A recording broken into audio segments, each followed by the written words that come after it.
અંદર કૃષિ મંત્રી બહુ મોટી મોટી ખેડૂતો વિશે વાતો કરે છે, ખૂબ મોટી મોટી વાતો કરે છે કે ખેડૂતો માટે આખી સરકાર જાણે કે બધું આપી દીધું હોય એમ. સરકારે ખેડૂતોને બીજું તો કંઈ નથી આપ્યું, પણ ખેડૂતોએ જે ચણા, સોયાબીન કે મગફળી સરકારને વેચી એના પૈસાય ખેડૂતોને આપ્યા નથી, એવું આજે વિધાનસભાની અંદર લેખિતમાં કૃષિ મંત્રીએ મને આપ્યું. જો તમારી પાસે ખેડૂતોને ચૂકવવાના પૈસા ના હોય તો આ ટેકાના ભાવે ખરીદવાની દુકાન બંધ કરો અને આ ખેડૂતોને છેતરવાના ધંધા બંધ કરો. એક તો ખેડૂતના ખેતર ઉપર જેટલો પણ માલ પાક્યો હોય, 100 મણ માંડવી પાકી હોય તો સરકાર 100 પૂરી નથી ખરીદતી.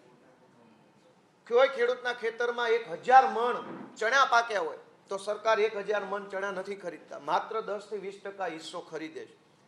1000 મણમાંથી માત્ર 100 મણ ખરીદે, એ 100 મણના પણ એ લોકો પૈસા નથી આપી શકતા.